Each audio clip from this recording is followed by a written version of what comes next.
মেয়েদের পেশাবের পরে পানি ব্যবহার করার পরে মোছার জন্য আলাদা কাপড় ব্যবহার করা জরুরি কিনা? আমরা সবাই জানি মেয়েদের ব্রু প্লাক করা হারাম, কিন্তু আমার সমস্যা হচ্ছে আমার ব্রু অনেক বেশি ঘন, এতে আমাকে দেখতে অনেক বাজে লাগে। এখন এই সমস্যার কারণে আমি অনেক হীনমন্যতায় ভুগছি। আমি কি ব্রু প্লাক করতে পারবো?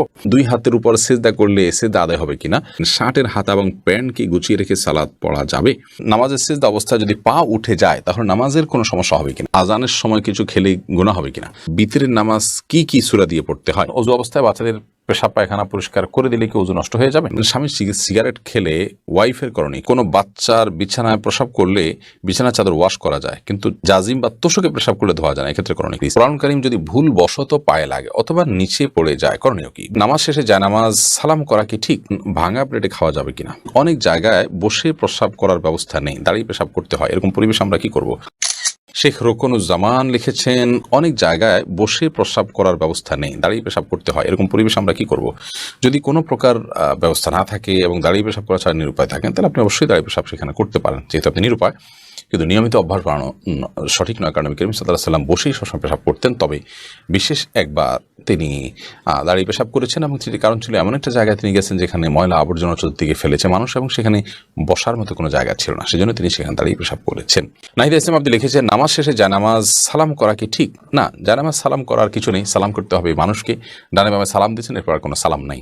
এরপরে কোনো কারোর সাথে আপনার হঠাৎ সাক্ষাৎ হয়েছে, সেই জায়গা থেকে আপনি সালাম দিতে পারেন, কিন্তু জায়নামাজকে সালাম দেওয়া এটি কোরআন সুন্নাহর কোনো নির্দেশনা নয়। এটি যদি সালাতের অংশ মনে করি কেউ, সালাত পরবর্তী করণীয় মনে করেন কেউ শরিয়া দৃষ্টিকোণ থেকে, ইসলামের দৃষ্টিকোণ থেকে, তাহলে সেটি বরং বিদআতে পর্যবেসিত হবে। ইসলামের নামে মন গড়া কোনো কিছু করলে সওয়াব হয় না, বরং আরও বিপরীতে গুনাহ হয়। প্রজাপতি রিয়ারি থেকে আপনি লিখেছেন, ভাঙা প্লেটে খাওয়া যাবে কিনা? ভাঙা প্লেটে খাওয়া যাবে, কোনো অসুবিধা নেই। ভাঙা আয়নায় মাথা চেহারা দেখা যাবে, সেটাতে কোনো অসুবিধা নেই।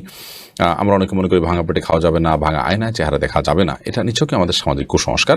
ভাঙা প্লেটে ভাঙা অংশে জীবাণু থাকতে পারে, সেজন্য আপনি ওইটাতে খেলে অস্বাস্থ্যকর হতে পারে, সেটি তো আপনার একান্ত স্বাস্থ্যগত বিষয়, বাট সেটাও তো নিশ্চিত নয়। বিধায় ভাঙা প্লেটে খেলে যে গুনাহ হয়ে যাবে বা নাজায়েজ হবে, এটা সেরকম নয়। এবং ভাঙা আয়নায় চেহারা দেখলে কোনো অসুবিধা হবে না।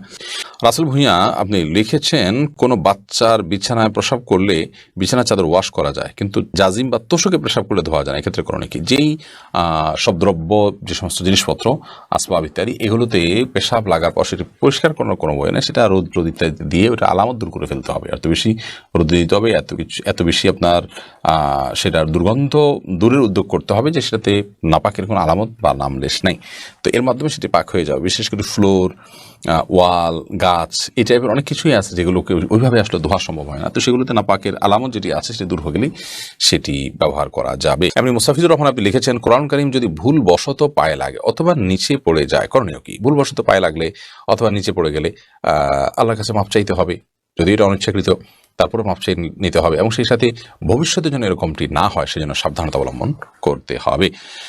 এর কারণে আপনার বিশেষ কোনো কাফারা নাই। আমরা ছোটবেলা থেকে যে সমস্ত কথা শুনে আসছি যে এর কারণে এত কেজি লবণ দিতে হবে, চাল দিতে হবে গরিব ইত্যাদি, এগুলো আমাদের নিজেদের মন গড়া নানান কথাবার্তা। মূলত যদি পড়ে যায়, ইচ্ছাকৃত নয় বরং ভুলে পড়ে গেছে, তাহলে সেক্ষেত্রে সেটার কারণে আপনার বিশেষ কোনো করণীয় নাই, সামনে থেকে সাবধানতা অবলম্বন করতে হবে, এবং যেটি হয়ে গেছে আল্লাহর কোরআনের প্রতি অনিচ্ছাকৃত, তার জন্য আল্লাহর কাছে মাপ চাইতে হবে। দিনের পথিক আইডি থেকে আপনি লিখেছেন, বিতরের নামাজ কি কি সূরা দিয়ে পড়তে হয়? বিতরের সালাতের প্রথম রাকাতে সূরা সাব্বিহ ইসমা রাব্বিকাল আলা, দ্বিতীয় রাকাতে সূরা কাফিরুন এবং তৃতীয় রাকাতে সূরা ইখলাস কুল হুয়াল্লাহ পাঠ করা, এটি সুন্নাহ। নবী করিম সাল্লাল্লাহু আলাইহি ওয়াসাল্লাম বিতরের সালাতের সচরাচর এই সূরাগুলো তেলাওয়াত করতেন, বিধায় আপনি এই সূরাগুলো তেলাওয়াত করতে পারেন। আয়েশা তাসনিম লিখেছেন, ওযু অবস্থায় বাচ্চাদের পেশাব পায়খানা পরিষ্কার করে দিলে কি ওযু নষ্ট হয়ে যাবে? না, বাচ্চাদের পেশাব পায়খানা পরিষ্কার করে দিলে আপনার ওযু ভাঙবে না। তবে যদি আপনার হাতে পেশাব পায়খানা পরিষ্কার করতে গিয়ে পেশাব পায়খানা লেগে যায়, তাহলে যে অংশে লেগেছে জাস্ট সে অংশ শুধুমাত্র আপনি ধুয়ে ফেললেন, সেটা হাত হোক, পা হোক বা কাপড় চোপড় হোক, এটুকু যথেষ্ট।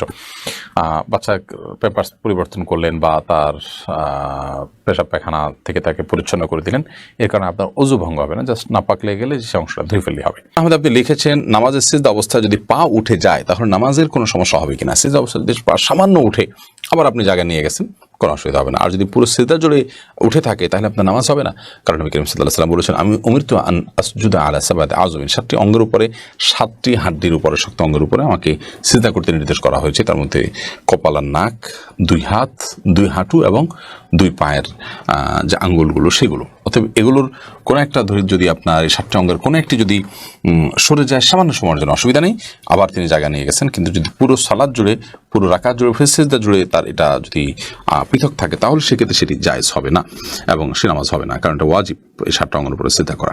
আনবার আপনি এডি থেকে লিখেছেন, আমরা সবাই জানি মেয়েদের ব্রু প্লাক করা হারাম, কিন্তু আমার সমস্যা হচ্ছে আমার ব্রু অনেক বেশি ঘন, এতে আমাকে দেখতে অনেক বাজে লাগে। এখন এই সমস্যার কারণে আমি অনেক হীনমন্যতায় ভুগছি, আমি কি ব্রু প্লাক করতে পারবো? ব্রু প্লাক অনেক ওলামা ইকরামের মধ্যে যদি আপনি সৃষ্টিতে বিকৃতি ঘটিয়েছেন এমনটি না হয়, মানে বোঝা যায় যে আপনি এখানে ব্যাপক বিকৃতি ঘটিয়েছেন অথবা ছেলেদের সাথে সাদৃশ্য হচ্ছে, এরকম যদি বোঝা না যায়, তাহলে সেক্ষেত্রে এটাকে অনেক লোক হালাল বলেছেন এই শর্ত সাপেক্ষে। তো আপনার এরকম পরিস্থিতিতে যে আপনি একটা বাজে পরিস্থিতির মধ্যে আছেন, দেখতে অর দেখা যাচ্ছে, তাহলে সেক্ষেত্রে এটা তো এক ধরনের ত্রুটি বলতে পারেন, রোগের মতো। অতএব সেই জায়গা থেকে ব্রু প্লাক করলে আপনি এই শর্ত মেনে, অর্থাৎ যাতে বিকৃতি বোঝা না যায়, ছেলের সাথে সাদৃশ্য না হয়, সেগুলো মেনে আপনি ইনশাআল্লাহ এটি করতে পারেন। আবু সাইদ আব্দুল্লাহ আপনি লিখেছেন, শার্টের হাতা এবং প্যান্ট কি গুছিয়ে রেখে সালাত পড়া যাবে? শার্টের হাতা এবং প্যান্ট গুছিয়ে সালাত আদায় করা মাকরুহ, নবী করিম সাল্লাল্লাহু আলাইহি ওয়াসাল্লাম নিষেধ করেছেন এটি, এই জন্য এটা ছেড়ে সালাত আদায় করতে হবে। তবে হ্যাঁ, প্যান্টের বিষয়টা হলো সেটা যদি কেউ টাকনুন নিচে পড়ে যায়, সেটা থেকে বাঁচার জন্য গোছান, তাই সেটা জায়েজ আছে, কিন্তু সেটা সলাতে শুধু না, বরং সবসময় এরকম রাখতে হবে। এইচ.এম. হাসান লিখেছেন, 2 হাতের উপর সিজদা করলে সিজদা আদায় হবে কিনা? সিজদা করবেন আপনি জমিনে, হাতের উপরে সিজদা করবেন না। যদি কোনো কারণে হাতের উপরে কেউ সিজদা করেন, হয়তো জমিন তার জন্য উপযোগী না বা জমিনে করার কোনো ব্যবস্থা নেই, আদায় হয়ে যাবে তার সালাত। এমডি সুমেল শরীফ আপনি লিখেছেন, পিতা জীবিত থাকাকালীন কোনো সন্তানকে নগদ অর্থ দিলে এরপর হঠাৎ করে বাবা মৃত্যুবরণ করলে ওই সম্পত্তির ভাগ অন্য সন্তান পাবে কিনা? এর উত্তর হলো যে, বাবা সন্তানকে অর্থ দিয়েছেন, সেটা কোন সূত্রে দিয়েছেন সেটি দেখতে হবে। যদি বাবাকে সন্তানকে দিয়ে থাকেন বিশেষ কোনো কারণে, যে সে পিছিয়ে আছে, দুর্বল, অসুস্থ, সেজন্য তাকে দিয়েছেন, তাহলে সেক্ষেত্রে অন্যদের ভাগ সেখানে থাকবে না।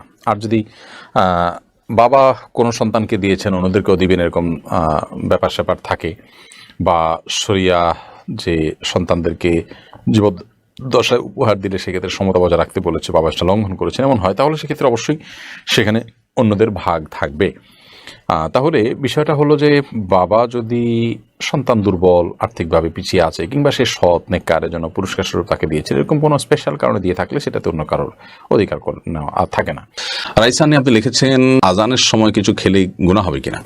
আজানের সময় কোনো কিছু খেলে কোনো গুনাহ হবে না। আমরা অনেকে মনে করি আজানের সময় কিছু খাওয়া পান করা যাবে না, এটা করা যাবে না, ওটা করা যাবে না। আপনি যে কোনো কাজ করতে পারেন, টয়লেটে থাকলে আপনি টয়লেটে কাজও সারতে পারেন। তবে আপনি যখন টয়লেটে নাই, পবিত্র জায়গায় আছেন বা স্বাভাবিক অবস্থা আছেন, তখন আপনি আজান শুনলে আজানের জবাব দেওয়ার চেষ্টা করবেন। এটা হলো মূল কথা। খেতে গেলে খাওয়ার ফাঁকে ফাঁকে আপনি আজানের দেওয়ার চেষ্টা করবেন, কিন্তু আজান হলে কিছু খেতে পারবেন না এমন কোনো কথা নেই। এখানে বিষয় হলো জবাব দেওয়ার চেষ্টা করবেন যদি আপনি পবিত্র জায়গায় থাকেন। বিলকিস বেগম আপনি লিখেছেন, মেয়েদের পেশাবের পরে পানি ব্যবহার করার পরে মোছার জন্য আলাদা কাপড় ব্যবহার করা জরুরি কিনা? না, আলাদা কাপড় ব্যবহার করা জরুরি না। পানি ব্যবহার করার পরে যদি নাপাক দূর হয়ে গেছে মনে হয়, তাহলে সেটি যথেষ্ট, আলাদা করে কাপড় ব্যবহার করার প্রয়োজন নেই।